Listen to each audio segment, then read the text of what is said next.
Welcome to the Mediabox, where I'm joined by Yevheniia Kravchuk to talk about her report on justice and security for women in peace reconciliation. Tell us about your recommendations and how you expect them to be acted upon. So basically, the recommendations, they go few directions, main directions. And I'm really happy that my country fulfilled one of the recommendations in ratifying Istanbul Convention just before, the resolution was on vote.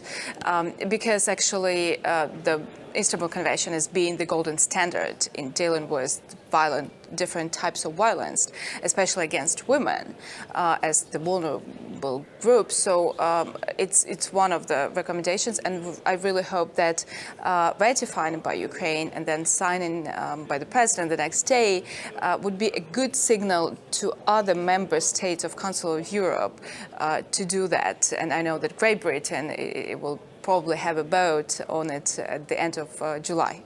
But nevertheless, it's also recommendations about supporting NGOs on the ground that work with women that were, after the conflict or even in the process of the conflict, as we have in Ukraine right now because of the war of aggression that Russian Federation has started. We had a lot of NGOs that work with women. It's with psychological help, trauma counseling.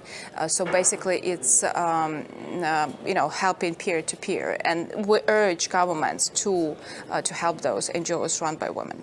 And of course, a big part of the report goes about women participation in process, in political process, in peace reconciliation, in actually planning how the country, should be rebuilt, how the institutions should work. It's the half of all the population everywhere. So women need to have proper representation and political voice. And actually, it happened so that I was finishing my report during the full-scale aggression of Russian Federation, and it even put it in the report, and the rapporteur for opinion underlined it, the role of women parliamentarians from Ukraine.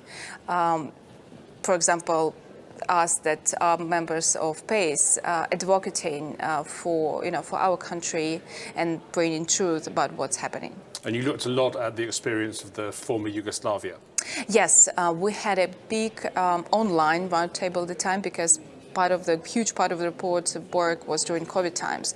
So we had this very good online roundtable organized by Council of Europe office in Belgrade, but it was for all the former Yugoslavian countries, so they could share the experience. And for example, what I learned, and now I see, I understand why women that were targets of sexual violence. Sometimes they start to speak like 15 years later. And we see it in Ukraine now because we had numerous cases, but women are afraid to be stigmatized.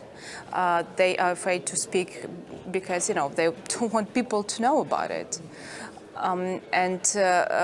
Of course, I also looked how the residual mechanism for former Yugoslavia works, because that there was a tribunal for the war crimes. Now it's a residual mechanism, but actually also in ICC and in other these courts and institutions, women had actually been getting the restitutions. Because of the war crimes they were experienced, and I think it should be this way. And honestly, my idea that the country that is aggressor should pay with these frozen assets, of oligarchs, of these sanctions people, to people who were targeted, who experienced sexual violence, who experienced torture. Why should be just paid from the taxpayers from European Union or from the country who is the victim? I think it would be fair. Yevheniia Kravchuk, thank you very much for joining us. Thank you.